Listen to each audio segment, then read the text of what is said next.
Okay, my friend. So I've been at this trying to give you different perspectives from different places. So I have with me Joseph Lindsley. He's on the ground in Ukraine. He's been on the ground in Ukraine since like COVID. And then he stuck around during COVID. Well, that might not have been intentional, but then he stuck around after that during the war, and that was intentional. And he'll give you a lot of perspective of what's going on in the war. So, Joseph, thank you for joining me. Professor, hello from a rainy but peaceful day here in Kiev. And, we've had spring here the past few days, and I want to keep reminding everyone that we've just survived Russia's third annual failed winter offensive. We had electricity and power the entire winter. No one talks about that, but that is one of the indications of Ukraine's strength. You know what? I've already had an aha, and that's I think the shortest amount of time that I've gone with an interview. Because usually from these interviews, I get these ahas. Like I'm kind of an addict for the nerd, the building the dendrites kind of thing, and that's freaking brilliant. That like yeah, that's right. It has already failed, and but remember the points of what was it? Points of resistance, not resistance, points of invincibility. Invincibility. I barely remember because we didn't need them this winter. Yeah, yeah, that's fascinating. Okay, so the reason that Joseph's here is because I'm trying to get all these different perspectives so that you can understand context in the war in Ukraine. Just talking to Georgie last week, I just talked to Constantine from inside Russia. I just had my cousin Frank, who's a lifelong State Department or a Foreign Service guy, tell me about how allies are perceiving us. So he's on the ground, and he's like his whole everything he does is translating what's going on in Ukraine so that you can understand. If you go to JP Lindsley, JPLindsLey on Instagram, on Twitter, on YouTube, you can find him there. If you hear something here and you're like, "Wow, who's this guy?" Let me, because he's almost like a best kept secret, which is tragic because the guy he's got a lot of insight. So let's get into just broad brush, what is it that the Ukrainians are seeing or feeling or thinking right now, given, and we can go back over any of these, the Oval, 2 weeks ago in the Oval Office, and then what when the Europeans stepped up, and then the ceasefire deal, and then the ceasefire rejection. Okay, take it away, and we'll just wander wherever you want to wander in the conversation. Sure. And well, Professor, thank you for having me here. And from 2022, from the first day of the full-scale invasion, February 24th, 2022, until just before the last Christmas, I reported every single day on Chicago's WGN radio, every single weekday. I almost saw it as like a Cal Ripken or Lou Gehrig thing. I never took a day off, and as long as the audience was going to stick with me, I kept reporting everywhere from Bakhmut to Odessa to Kharkiv, good times and bad times. One thing I noticed at the audience, they were very loyal and they would write in. They could even they could hear in my voice the fluctuations of the fortunes of life in the war, and it really helps people feel like they were here for 10 minutes every day. And amazingly, that was canceled right before Christmas. It was super popular in Chicago. It was a corporate decision, but that what that did is it gave me a keen insight. Every day I had to find a way concisely to share Ukrainian reality with Americans, and so that gave me this incredible insight into what was happening at a very minute level throughout this country. And so I'm Hold grateful for on. a chance So here I to. want to Yep. interrupt something because this Mhm. is a really interesting talking point. When you have to distill what you're doing into 10 minutes a day Yeah. to break everything down, what you're doing, so like this is like writing the essay when you're actually, Mhm. I'm a professor, right? So when you're writing an essay, you learn to think when you're writing an essay. When you're trying to distill everything that's happening, spending all day thinking about and then trying to distill to just 10 minutes, man, you understand this subject like no one else Yeah. will because you had to think so precisely and prioritize and kick out this is important, this is not important, and so you've got a great handle on this, and it shows when you talk. Well, and this shows you the importance of good reporting and daily reporting, especially on something that matters. The world is talking about. Even if people say they're not interested, they're talking about Ukraine everywhere throughout America. And since I lost that daily report, and it was live, right? So I didn't, I just had to do it, and I would prepare a lot. But since I lost it, I don't have the same command now that I had Mhm. of it. Even though I'm here in the country, I used to know almost every single important thing that was happening. And the hard part was sorting out what can I fit into this report, and not just the news, but also I realized a lot of people said that even in 2022, that the world was starting to get bored of Ukraine. But talking to that Chicago audience, America's third biggest city, I realized that because I didn't want to lose that daily report back in 2022. And so I said, I can't just tell the news like everyone else. I have to put, real stories into it. I want people to feel like they're here. And I had never done radio before, but radio really pushed me because you can't write a story and then slap a picture on it to cover the things that you're not describing. You have to do it all through your voice. Hmm. And so that really pushed me to describe things I never would have thought before, the smells and the emotions of life in the war. And so that is it, now having lost that, I realize, how bad, how much people, including people who are decision makers, how much information they lack about Ukraine. And I would say this even regarding the White House. I know a lot of people in the White House.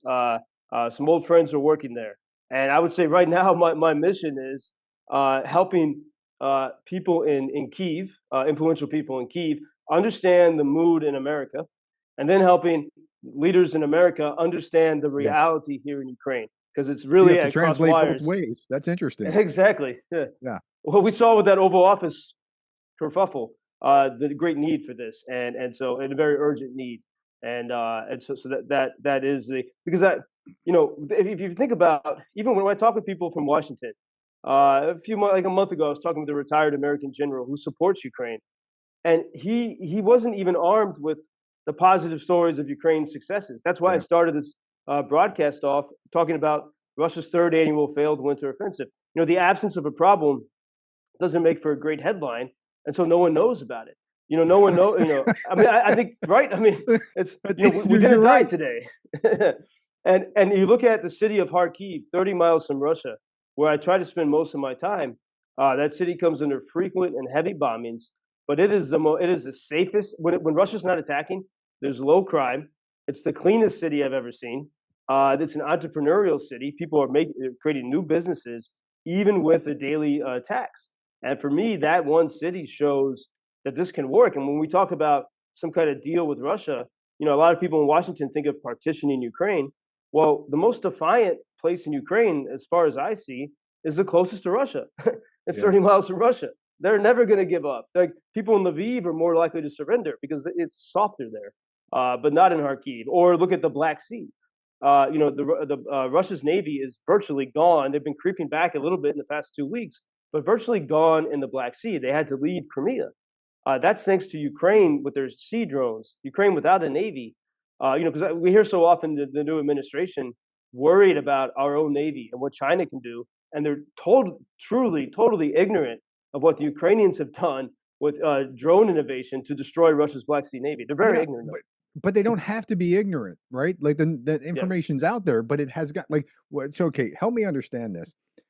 We're gonna talk on two levels. First is uh the information dried up. Okay. So when this started, you were already in Ukraine. I wasn't. I hear a couple days into it, wait, I need ammunition, not a ride. Wait, he said what? Hold on, I gotta understand this guy, and then that caused me to write this ebook about Zelensky within just a couple of weeks, and then I updated it every day, and as the war went on for about 4 months. By the summer, there was no information on the news. You couldn't. I mean, you'd find a little bit on CNN. Fox News had dried up, and I'm like, what's going on here? Why is it like the Johnny Depp trial? Well, Yeah. that's important stuff, right? And so, why did it dry up from corporate news? And then you're left with a couple dozen YouTubers that are trying to get this out as far as video. And then I mean, there is information on Twitter and X. There's information. There's newspapers that are carrying it. That's fair, but like news stations aren't doing this. And then that's the first question. The second question is, how did you see as a translator the Oval Office? As you're translating what's going Mhm. on, and then beyond, how did you see it? How are Ukrainians experiencing that and other events? So let's start with the why did it dry up? When this started, it was I had been here in the pandemic. I was traveling the world for a bit, and I so when the music stopped, I was in Ukraine. I'd come here to give a lecture on media. I previously had worked in a crazy career at Fox and other places, and I realized Ukraine was going to be one of the freest countries in the world during the pandemic.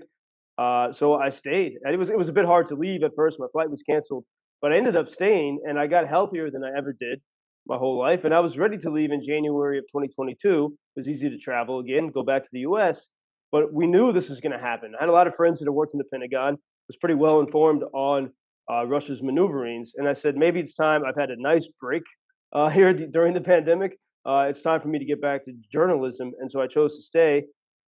And that Chicago WGN radio opportunity just sort of, it's hard to know how that happened in those crazy days leading up to the full scale invasion. I was in Lviv, and I just started, radio was not my medium. I've always been a writer, but I just started sharing these stories. But I realized after maybe a month and a half, Professor, that if I just started, if I just said reported like everyone else, we were going to get cut off pretty soon. I would Mhm. just it'd be Bakhmut, Bakhmut, Bakhmut every day. And I started traveling the country. We were able to raise some money, so we'd bring supplies to the front, and that gave me access to stories.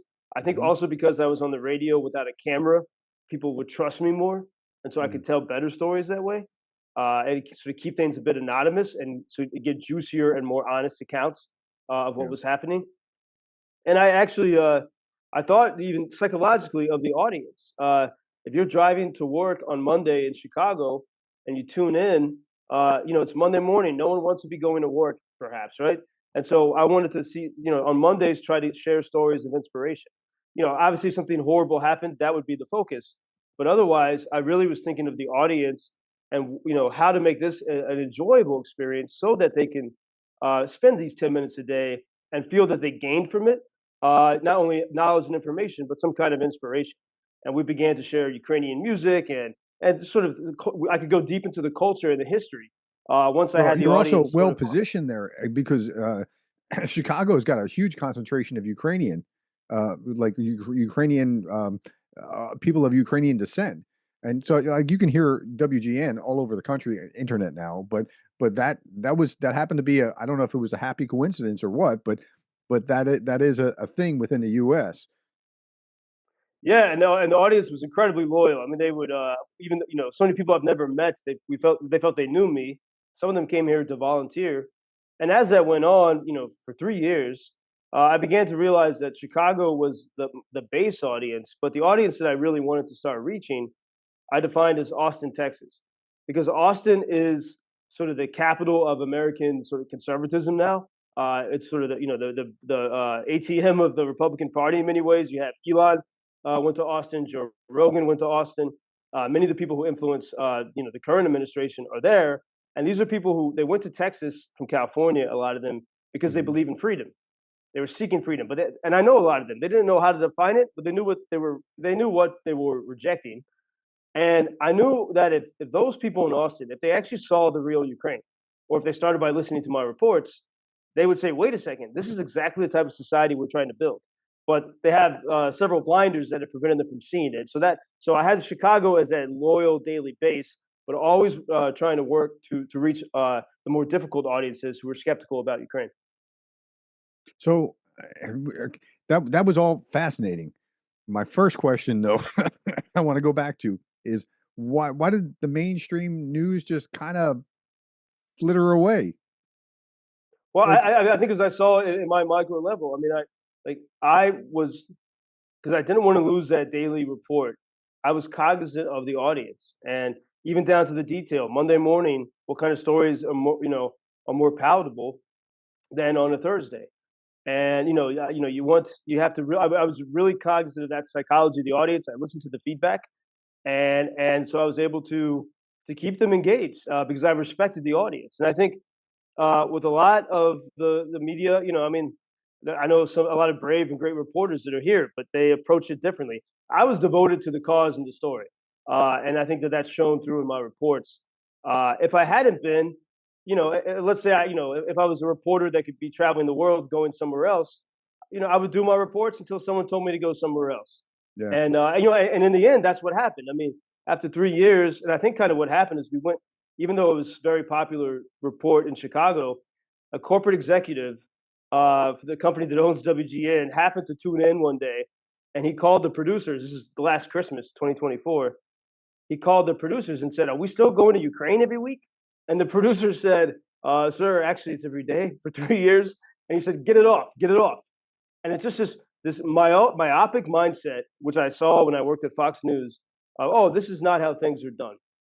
It's one thing that I really hate about our media, our attention stealing media culture, is that it's never about completing something. It's only about riding the wave of hype and what's True. trending. By the way, I've seen this with nonprofit charities from the U.S. coming to Ukraine. They all left after 2022, and the big ones. And it's all about riding the wave of popularity because that's easy, and then jumping to the next thing. And my mentality, and that's why I got out of corporate media, is let's stick, as a muckraking journalist, I'd say, let's stick with the topic until we get a solution. Let's not let it go, Okay. because So those in that power want us to let it go. that makes total sense to me. Um, every news cycle only has so much bandwidth, and other things crowd it up. Whatever the flavor of the day is, I can see this too. Like if you, unless you're saying something really extreme, like if I highlight something that's more extreme, my views go up. Well, Yeah. but I can't do that every day and still have a clear conscience. I have to, like, if there's something that happened that's really extreme, okay, I'll talk about it. And if it didn't, I'm not going to make up something that's really extreme in order to get there. Because so yeah, okay, I get you. Listen, you got to have, and I think you got to have good people around you to keep you anchored in that. But I look at Professor at October 7th, when Hamas attacked Israel, Mhm. and the following, that was a Saturday. The following Monday, I was informed that my reports were going to be cut in half from 10 to 5 minutes, and I didn't want to lose them. And so I did a lot of research, and I found out, for example, that Israel's national anthem was written by someone from Lviv, Ukraine. Actually, the Hebrew language was revitalized in Odessa. I have a lot of friends in Israel, and so I worked hard Oh man, that's uh, smart. to connect this. And so 2 days later, we were restored to 10 minutes. So it That's took a lot of that's work freaking to do. brilliant. That's good stuff. Okay, so tell me about the Oval Office. How Oh man, you heard what happened? yeah. As you're like, so I'm listening to it and I'm like, disrespect. What are you talking about? Disrespect? Like he's just telling you facts of 25 times he's broken this. And what do you mean by diplomacy? How dare you disrespect the Oval Office? Now it's fascinating. The more and there's I've seen polling now. The more Democrat or liberal you are, the more you hear it as Zelensky did nothing wrong and Trump was the problem. The more Republican you or conservative issue you are, the more you heard that Trump did nothing wrong and Zelensky was the problem. Now, the difference was about 20-point difference, though.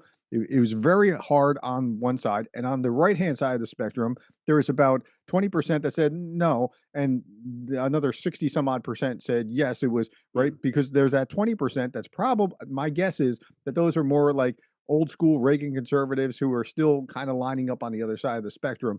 But how you saw it through your political lens is how you interpreted it. What do you see in that process? Well, there's what I saw, and then what sort of what how Ukrainians experienced it. And I have an anecdote to help illustrate that. But I say publicly, Ukrainians rallied around Zelensky, but privately, especially a lot of military guys and smart people I know said they wish he'd just been quiet. That's all he had to do. That and they don't say that publicly because they felt they had to rally. He became more popular as a result of that officially, or in the polls. But behind the scenes, people wish that it had been managed better. And if you look at the preceding days, you had Macron of France, and then Sir Keir Starmer, the British Prime Minister. He did a phenomenal job. He didn't Yeah. have to do. The UK is going to be okay. This is an island and fairly strong. He didn't have to do what he had to do, but he made concessions to Trump. He gave the invitation from the king. He knew how to do the theatrics. He knew how to Hmm. play the game well. In fact, I was starting to think that this guy, Sir Keir, uh, maybe could deserve the Nobel Prize for his efforts. Could be a dark horse on that. But it was really impressive what he did. And all that a couple days later was sort of vanished. And I was in a cafe here in Kiev and meeting with some Americans, just talking. We weren't really focused on that stuff. And then the waitress, the owner of the cafe, approached me, and she looked very stricken. And she said, "Joe, you got to see what's happening. It's terrible." And that was a moment of breakdown. She'd been watching it Hmm. behind the counter. The moment of breakdown. Um, really with the exchange with Zelensky and Vance, and and then several other Americans showed up in sort of a war crisis room there in the cafe on that Friday evening, figuring out, including some people close to Joe Biden, people who know a lot of people in the world of Trump. We're all here in a bipartisan way because we believe in Ukraine, and figuring out how to solve it. And in our group at that moment, we were fairly critical of Zelensky for the optics, especially in comparison to what Sir Keir, the British Prime Minister, had done the day So let's before. let's stop there for a second. You Yeah. know that Keir Starmer, hard on the left, even though he looks more moderate, he's still pretty left, right? Mhm. And Yep. Trump are on very different pages. You know, Macron and Trump really have nothing good to say about each other in reality, but they diplomatically they did an awesome job of "Look, we want to stand with the United States and the world and the what, right? They did a great job, and then it kind of blew up. But I don't think that Zelensky was blowing it up. Like he should have maybe bit his tongue, but it seemed like Vance was spoiling for a fight with that. Like I've never seen a politician of any stripe, and there's been some pretty bad people that have visited the White House just because they're a president of so and so whatever country. Like over time, there have been some not so great figures that have, but I've never seen one treated like that by a president of the United States. I searched my memory. I couldn't remember anyone. Do you remember anyone like that being berated like that? No, and wait, we lost connection for a second. One, I thought you were deep in thought. no, no, I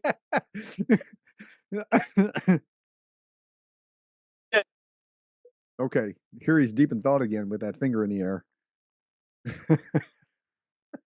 This happens sometimes. That's okay. So let's one, see two, how three. long it takes to the connection to go back and Okay, if I I hear can you. filibuster.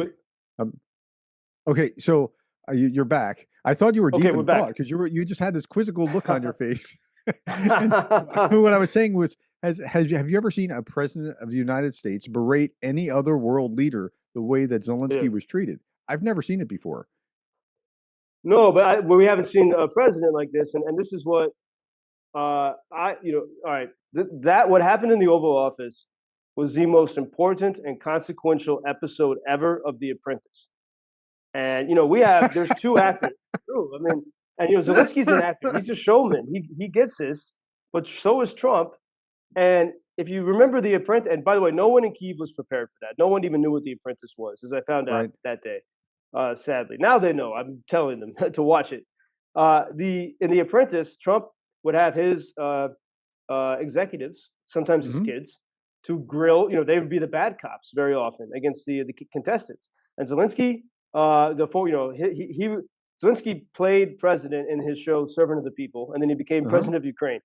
So we both come from this TV world, which is very fitting, I think, in 2025. But JD Vance was like the bad cop, and he was there to goad, exactly to goad, and so it was up to Zelensky to know what he was walking into. And I think, and I still hope. I mean, The Apprentice was there's season long, so there will be more episodes. So this is not, no one was fired yet, and Trump but even mentioned this would be great TV or something along those lines. yeah, because that's So what he's he aware that this is going to be huge. People are going to talk about this.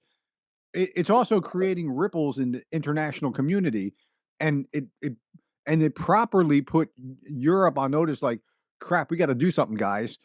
So on the predetermined like Sunday, they were going to have that meeting in London, and I think they like you heard some things that they sounded different.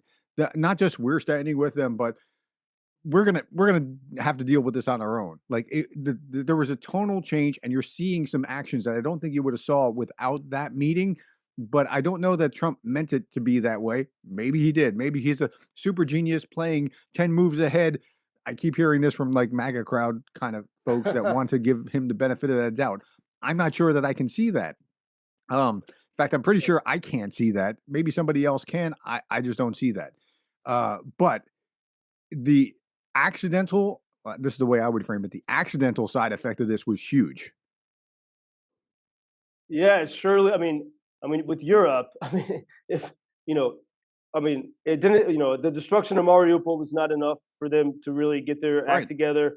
Destruction of Bakhmut, et cetera, et cetera, et cetera. Hitting the kids' cancer hospital in Kiev. Maybe this. I mean, in Ukraine, there's still a lot of skepticism about will Europe really, really get tough and wake up. But we did see a change in their rhetoric. Incidentally, it was that week that the French Mirage jets had just arrived in Ukraine. Hmm. and they were protecting us here in Kiev. We could hear I think it was even the night before. I could hear it in the sky above us, the battle, and it was the French jets protecting Kiev. And one thing that is, it's going to take some time, but that did show Europe you want to be like the French. You don't want to rely on American components in your weapons, because then America can always control you. And this is happening. It's not reported on much, but there's a movement. It's going to really hurt the U.S. defense industry. That one Yeah. incident and then the subsequent withholding of intel from Ukraine is going to be a massive blow, because already they're doing now they have learned. Unfortunately, then it's not going to be quick enough for Ukraine, for Europe to totally switch its defense production. But that is something that's happening, and I think I think that a lot of what happened was in that meeting was, sort of, it was not planned or intentional on either side. I think that could be part of the problem. And for example, and I still hope this happens the next time Zelensky and Trump meet. I think Zelensky, Trump really wanted him to wear a suit, and I think there's a way he can do it without actually being demeaned. And it's all about how you package it. This is all about theatrics. And so just imagine if President Zelensky, that time or the next time he meets Trump, he puts on a suit and simultaneously he's got an op-ed somewhere explaining why he's doing this. And he says, I'm only wearing a suit for today because today the United States and Ukraine are equal business partners. We're no Yeah, longer a yeah. They charity can. case. That's And right. let's They can talk work something business like then. that out. And look, Trump, his business skill is marketing skill, right? Yeah, Zelensky is like Reagan with the great communicator, right? Zelensky, his words are often so well measured, so well calculated. People discount him as he's a comedian, a clown, he's an actor.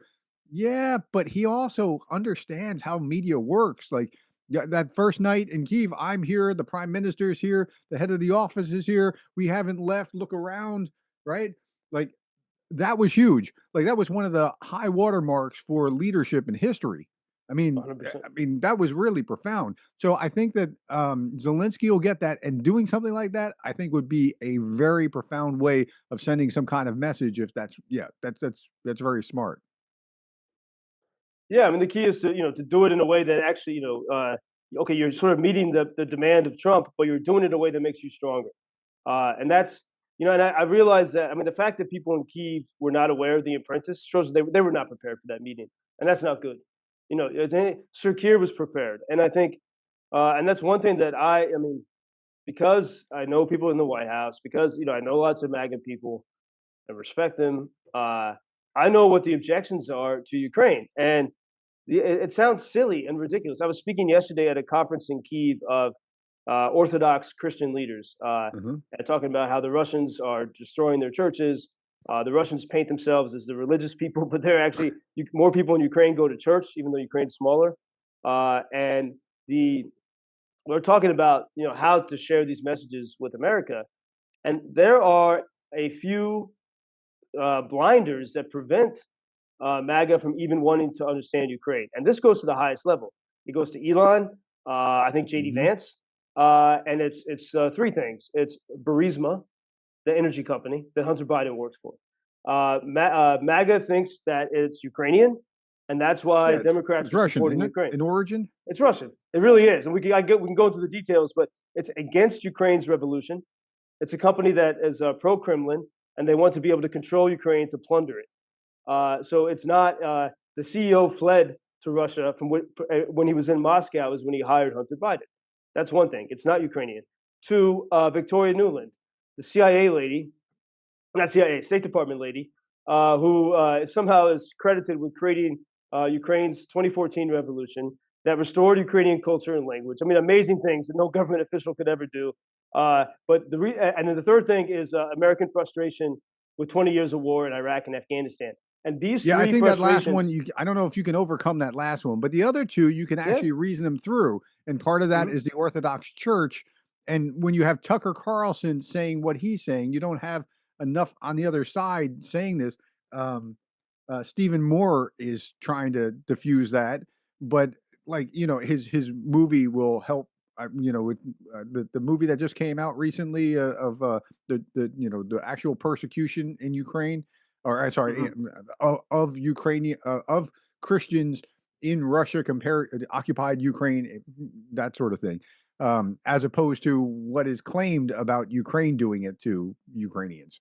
So I think that'll help. But like I've talked about this with Constantine about like I don't understand. They talk about traditional values. You're gonna find if you're looking for me next Sunday, I'll be at church, right? I understand a traditional value kind of thing. I understand that argument. I'll be there. But the average Christian who's okay, the Bible tells me love my neighbor and that sort of thing. Okay, well, yeah, I get you're judgy, but they're trying to love your neighbor, live a good life, be a good community person, whatever. That's not what Russia means by traditional values. Like if you're like, hey, life is important, I have to defend life. Like that's not the same thing as Putin saying have more babies, women, because we need another generation of soldiers. That's two totally different things, and we conflate those at our peril.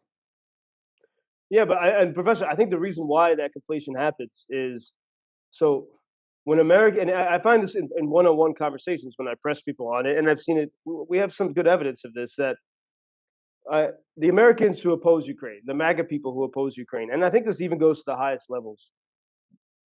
It's not Ukraine that they hate; it's Washington, and they've Yeah. so associated Ukraine with Washington, Okay, and I, they I've, so I've they got to, I got to pause there for a second to give yeah. some context. Okay, so now a third of my audience are Americans, a Mhm, third are British and Canadian, and then a third are mhm, like European, Australian, somewhere, who knows where else, right? So if you just don't understand, MAGA as a thing is kind of like the far left extreme woke, but wrapped up in a Republican garb, and they act very similar. Now, I know like some people who might be on the progressive side don't like to hear that, but there is a very similar way of conducting or thinking about things or arguing with like so I'm the old school kind of Republican who I miss old school liberals who want to point out why I'm wrong and have an argument with me over a cup of coffee, right? Like we should be yeah, able to hear each other and agree. That's a different thing than let me deplatform you because right now MAGA wants to deplatform you back, and so they're mhm, they're just as evil on either. Okay, now there's another thing. The bad guy on the left is traditionally big business. Think about Mr. Burns on The Simpsons, right? The bad guy on the right is not big business. It's the Washington establishment, and they'll talk about it with certain key words like the deep state. No yeah, conservative like Reagan conservative like me is going to talk about the deep state because what do you mean the deep state? Like what are you talking about? It's like a conspiracy theory of big business, but the big business is big government, and we have to do something about that because they're gonna it's the uniparty, it's that kind of thing. So they want to mhm, fight all the time. Whether like if I can get my agenda done by working with the Democrat across the aisle, let's work together. Let's shake hands, not fight with each other. A Marjorie Taylor Greene is going to say, "No, how could you dare work with that?" And this is why she came out with the MUGA. MUGA, that's so terrible. They're not MAGA, they're MUGA. And she was making fun of it. But yeah, let's make Ukraine great again. I'm okay with that. So yeah, so that's the background of this. Now, go continue with what your thought was because this was profound. Well, but I like Muga. Maybe Ukraine is great already. Uh, there's greatness here, and there's courage and there's honor.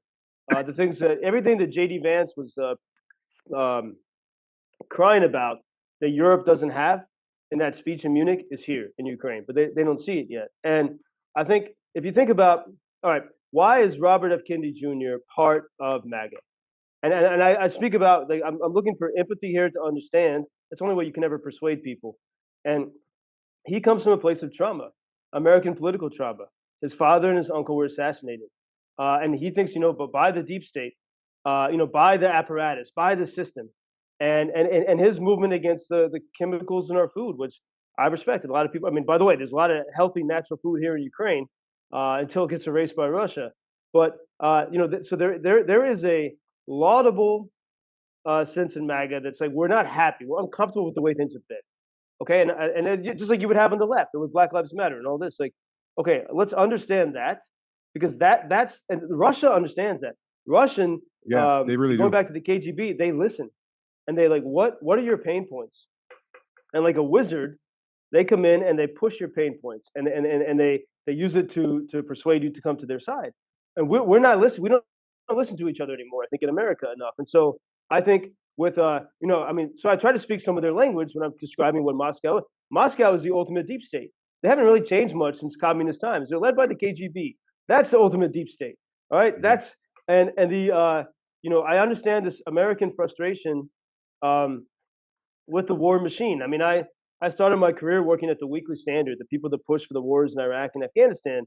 Lovely people, but I ended up disagreeing with them on things about that. And so I can see how if I had never been to Ukraine, I myself might have been, reflexively opposed. Right? We're just sick of this foreign, meddling and intervention, and you're so traumatized by that that you don't even take the effort. You don't even want to look into it. And so I Okay, think but you're that going really on is, to your third point, which was the foreign wars thing. I want to go yeah. back to what you started talking about how they really hate MAGA, or sorry, MAGA really hates the deep state. They really hate the intrusion of government, and so this is connected somehow to Ukraine. Help me understand. I think that goes to the foreign war. I mean, it's exactly they, and that's why when they talk about the uniparty, I mean, look in the case of Ukraine, and this is another thing I wish that Zelensky had said to JD Vance when Vance was getting testy with Zelensky. Zelensky could have said, "Look, Washington has lied to you. They've lied to you about whatever. You could say Iraq. They lied to you about UFOs, whatever, and they've lied Mhm. to us. They've lied to the Ukrainians. They told us, both Democrats and Republicans, in the 1990s, when we got our freedom, if we gave up our weapons, we'd be protected. So we have this great commonality. This is what I wish Zelensky would say. Yeah, that would have been smooth. Ukrainians, yeah, Ukrainians and MAGA, we share a deep frustration with the corrupt Republicans and corrupt Democrats who for years have lied to all of us. Because that is the truth. And there is the uniparty that did try to disarm Ukraine. For whatever reason, we can analyze it, the Kissinger school, all this other stuff. But that is just it's true, and I think it will play well. And there is a need to break through that. And I think here's where I think what MAGA sees now is what they want to get rid of, the things they want to destroy. Ronald Reagan said, "Let's get rid of the Department of Education." Well, now it might actually happen. But Yeah. what do you have to have that But energy? there's a difference. No, hold on, let me go. Let's go to that Mhm. point. There's a difference between temperament in Reagan saying, "Let's get rid of the Department of Education, like let's return things to the states," and the way that he would have applied that, as opposed to the sledgehammering way that Doge is just destroying everything. Some soft power is necessary. So sledgehammering USAID is not the best tool when you could take a scalpel and say, you know what, that's not going to work. This isn't going to work. Let's stop doing that. We're saving here, but keeping the essence of the ability to maintain some soft power. But so it's really of a different spirit and demeanor and temper. You can even see this you go back and you look at the official portrait of Ronald Reagan and you look at the official portrait of Trump and you see such a huge Yeah. difference. That temperament just comes through even in their portrait. Okay, keep going. Well, I think firstly, we need to understand that reality, and I think I'll say, I mean, people are frustrated because they wanted these things to happen and they never happen, and so now it's a revolution. That's what happens if they don't get the change they want, and so and I even see. I mean, there could be. I mean, what Ukrainians did in 2014, they dismantled the state. They just cut it off. There were no police in Ukraine for about like 3 weeks after the Maidan Revolution. All the institutions crumbled and the people maintained and rebuilt their society. Now, Ukraine could do it because they had, that's a whole other episode probably, what happened in 2014, but they had a strong civil society. People knew their neighbors and they could cooperate. And there were no police for 3 weeks and there was hardly any crime. We saw a similar scenario in 2022. When Russia launched a full scale invasion, the government was a mess. It was the citizens that defended their country. And so what we see, and here's where I think the only way if MAGA is going to be successful, it ultimately needs Ukraine because you can delete all these things. And okay, maybe you have a house cleaning. That's a whole different argument. But what do you start building in its place? And look at, for example, the Pentagon. Up here in Ukraine, I have witnessed up close the waste and abuse from the Pentagon. And the American defense contractors come here and they got these drones that cost, maybe $100,000, and they come here and they don't work, and they're not, and then you can't adapt. It takes months to make if you want to make a tweak, you gotta It takes months at a minimum to fix things. In Ukraine, a drone that's only $500 Mm. it works much better. And when it doesn't work, the soldier in the front calls his buddies in some laboratory in a basement somewhere in Lviv and says, "I need these changes. Let's do it." And within a few days, they have the new product, and they're testing it. And the American defense contractors come here with quite big egos, and they don't even understand this. And the ones who do don't even want to think about it because it means they have to rethink their entire business model. Yeah. And this is exactly the sort of waste that's happening in the Pentagon. But the problem is, Doge and Elon, they don't really see it. So Elon is turning to Anduril, which bills itself as an innovative defense company. But Anduril has all their products have failed here in Ukraine. But because the White House is not paying attention, they dismiss Ukraine. They're totally unaware. Like Ukraine has so many of the answers Yeah, you know that they're what? looking. This is another huge aha. The the entrepreneur, and I have pointed this out, but I want to you just amplified this.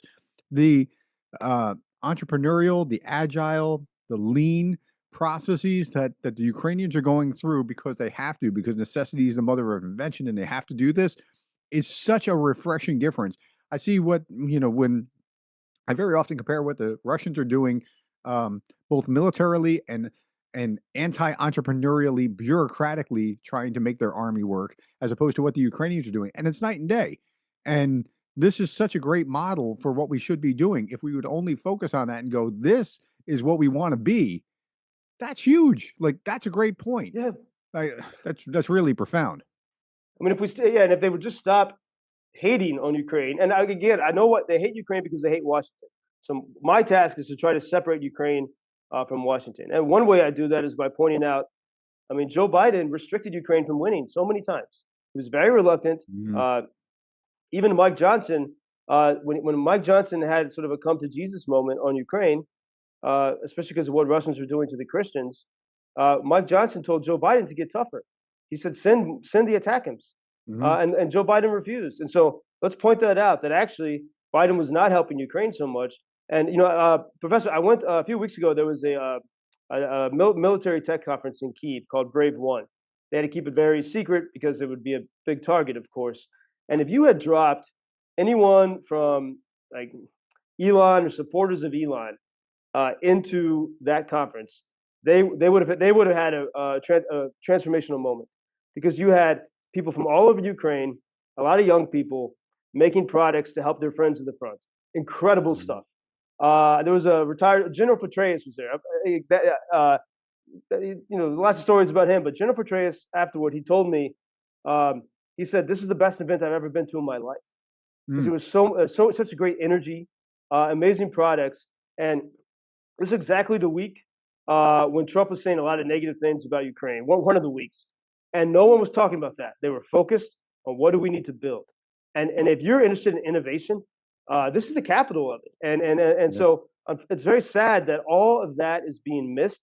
And I think the White House is totally unaware of it. Actually, So let me summarize. Ukraine is the answer that MAGA needs, and they just can't see it.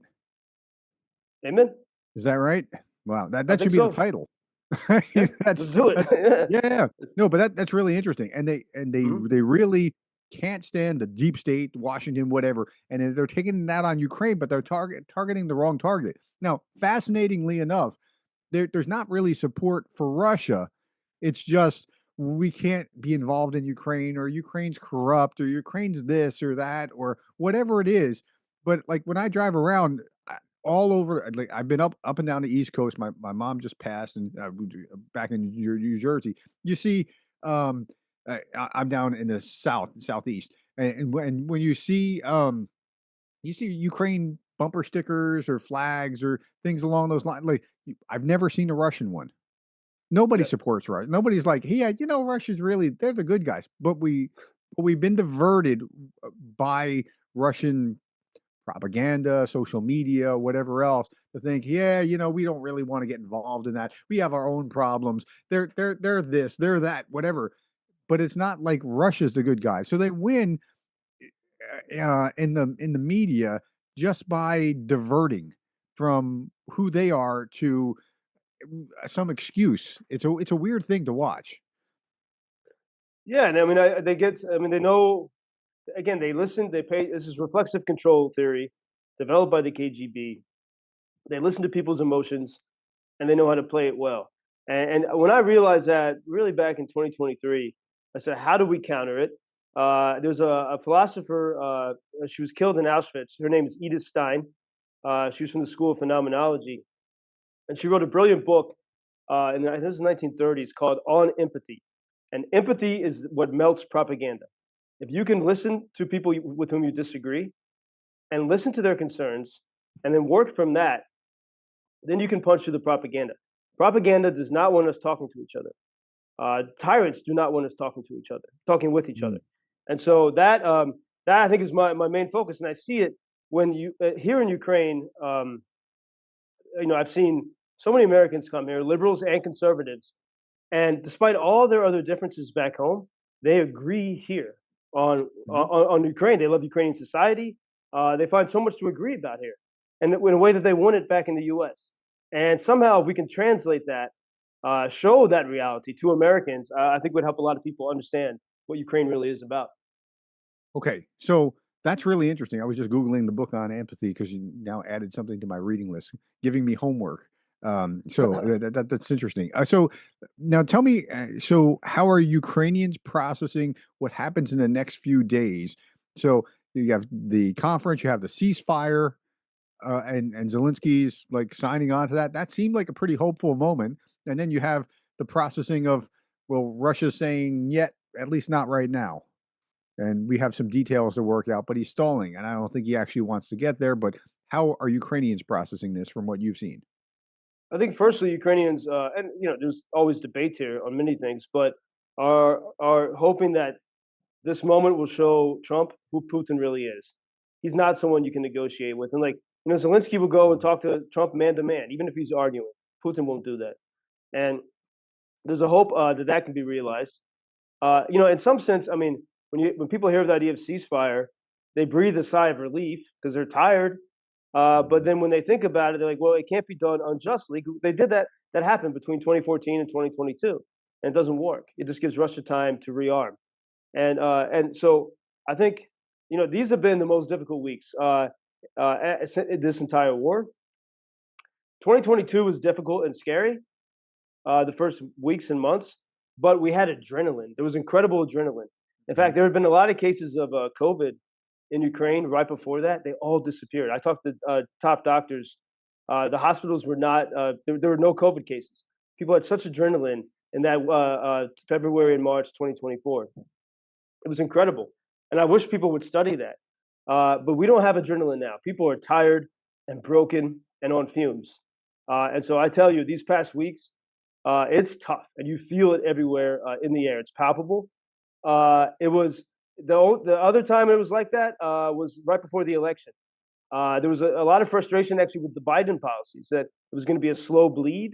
And when Trump was elected, at least for a week, there was a sense of, okay, we're either going to get a clear yes or a clear no. And that's better than the gray in between, the knows neither victory nor defeat. But right now, it's tough. There's a lot of arguments and debates among people. And a lot of people, I think, don't understand why I still am trying to reach Maga. They think that might not be possible. It just No, depends. But it's very useful. This could be huge if there, yeah, if we could break through yeah, to actually reach the MAGA mind with, hey, remember who you are. Remember that you're the good guys. Remember that you stood up. Like, our history is this. If you could get that, remember that these people are being. You don't like that Zelensky outlawed this religion. Well, here's what happened, and here's what the Russians are actually doing. If we can bridge that kind of gap, I think that would be mhm. tremendously useful. But I'm not sure how to bridge that gap, and it really comes down ultimately to Trump and his advisors. Like, who's advising Trump that's having him say that the Ukrainians are encircled right now? And like, well, what's going on there? That sounds like a Putin special to me. Yeah. Well, I mean, when it comes to advice to the president, I think it's applied to almost any president. It matters who's in your inner circle and who's speaking to you. And this is why it was so difficult to look at what happened in the Oval Office episode of The Apprentice with Zelensky. because Trump was starting in the preceding weeks to say positive things about Ukraine. I Mhm. credit the British Prime Minister a lot, but for the first time, 2 days before that Zelensky meeting, Trump was praising the bravery of the Ukrainian soldiers. Before Mhm. that, he always equated the Russians and Ukrainians, and for the first time, he was praising the singular bravery of the Ukrainians, and he was saying maybe Ukraine can get territory back, maybe they can get the coastline back of Azov. Everyone missed it. He said that 2 days before Did he before say that the all the way to coastline yep, to Azov? yeah, he said it for the first Wow. time. And so because my focus is finding these moments of hope and how we can build upon it. Um, if you see a spark of light, let's give it more energy. And because something was changing, and we lost so much momentum with that Oval Office meeting. But this is always the case with Trump. It is the most recent message, and it has to be very clear. And I think in reaching MAGA, it can't be a lecture. It has to be, look, we understand what you're angry about. So are we. Washington has lied to all of us. We're sick of it. Let's transform this together. And with Ukraine, America could have as its best friend the most battle experienced and innovative army in Yep. the free world, and the most value-driven country in Europe. I mean, everything that Americans say they want is here, and we just have to help them see it. And that is a big challenge. But I think it is. Russia's biggest fear right now is that MAGA and Ukraine will be united. That's because then Ukraine would be unstoppable, and Russia will do everything they can to divide us in America so that that doesn't happen. And they're doing a pretty good job right now. Russia is on that. Yeah, and if Ukraine was actually able to stand up fully under its own, like it's going to be such a contrast to what Russia is. Give it a decade and just see how awesome Ukraine is doing after the dust settles. How awesome Yeah. Ukraine's doing as opposed to how badly Russia's doing, economically and politically and otherwise. Think about what the side effect is going to be of this war where like I'm now I know they're going to have like lots of PTSD. I get that. But all the cross-pollinated concepts that are going to come back from people who have been abroad and bringing all this understanding of things that they didn't understand before and all couple that with the innovative spirit that they have already. I mean, I think investing in no, I'm not giving financial investing advice. I'm right, but investing in Ukraine, that's going to be pretty powerful. Like they're going to be a significant force in the world, and that is like, and to keep that out of NATO, when you, It's why stupid. why would you cut Yeah, off your own foot? Like it's uh, yeah. They're not thinking about this, and I think this contest is between two different ways to live on Earth. Russia is the most vertical society on the planet. It's the Kremlin over everything else, and Ukraine is the most horizontal society. It's a radical, fierce democracy. And this is the clash between these two principles, and the rest of us are in between. In America, no matter what we say, we're in between these two principles and looking for which way to go. But that's what this clash is ultimately about. And so if and that's why we see it. I mean, Russia, they're not shy about their alliances with Hamas and Beijing and yeah. Tehran. I hear Iranian drones over my head almost every night. And so Americans just don't see this yet. And I think this is we got to find ways to help MAGA say that, yeah, everything you're frustrated about, come here and you can find the answers. Again, very specifically, I think when it comes to, we're worried about China. Well, the Chinese are paying attention to what's happening at the Ukrainian front line. Yeah, I'm sure they are. Yeah, and they're learning a lot. And America could, but again, it's the arrogance of the defense industry, the arrogance of the Pentagon. They're missing out here, and I think looking at politics, people assume, oh no, they know this stuff in Washington. And watch any political satire. They have a great British show, Yes Minister, for example. Yeah, and Uh, yes, Prime uh, Minister. yes, Right. Prime Minister. Yeah, and it's true of Washington today as well. It's often a circus, and never assume that they know these clear, simple stories, because they usually don't. And they're overwhelmed with information, and so we have to be very, and I think that's why it's very important to share stories of Ukraine's strengths.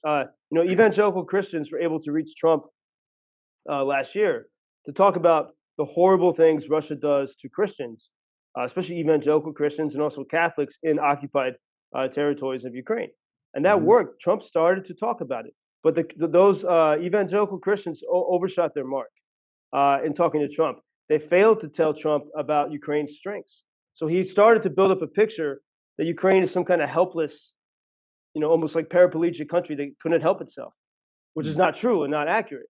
So it's very important that every time we talk about the bad things that Russia is doing, we always also mention Ukraine's strength, its innovation, the fact that a city like Kharkiv, 30 miles from Russia, is still thriving, and people are even moving there. I know people from Lviv who moved to Kharkiv because there's a sense of purpose, even though at any moment you can get bombed. I mean, it's insane for us to even imagine.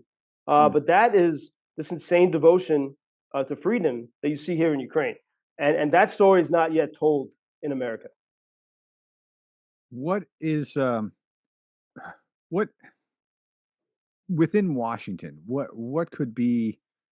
Do you see bright lights of hope of like, hey, if this turned or if they could get this message, like what happens there? And then the last question that I'll ask is this about how are Ukrainians experiencing now looking at the whole picture and their optimism. I mean, uh, they're thinking they're going to fight to the end. They're thinking, well, what are they thinking? So first is the Well, the Washington question, like what needs to turn? How could this be maneuvered properly in Washington? Because I honestly, I just don't. I see MAGA as a very different force. The populism of MAGA is very different than the conservatism of what was the Republican Party, which has been overshadowed. It's like wheat and MAGA won't like this, but wheat and chaff, right? I mean, it looks very similar. The populism looks very similar to conservatism. It's not. It's of a different. Uh, I don't even know. It's not. It's not. It's not different in degree. It's different in kind, right? mhm. But they look similar.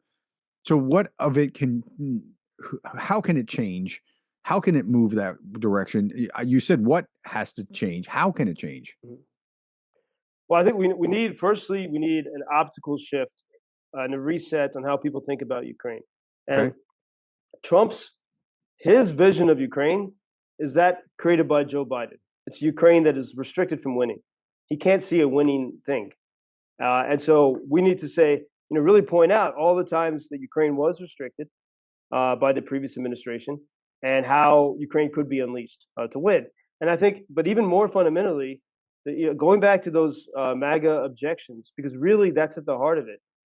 It's Burisma, it's Victoria Nuland, it's 20 Yeah. years of foreign wars. And I mean, if you follow me on X and Instagram, I'm testing this and pushing it, especially with Burisma, because I've seen it happen in personal conversations with MAGA folks, with good people I know. I just say I give them the facts. I say Burisma, the CEO of Burisma, was part of the Yanukovych regime that was pro-Kremlin, Hmm. very corrupt. He was the CEO of the company and in the cabinet. Maybe we see similarities to that sometimes, but Ukrainian people sent that regime. That regime chose to flee to Moscow, and they lost control of Ukraine and its resources for Hmm. several weeks. And then Putin took Crimea, and this was in congressional testimony of Hunter Biden's business partner from 2023. The day that Putin took Crimea, the Burisma CEO was in Moscow meeting with Hunter Biden's business partner.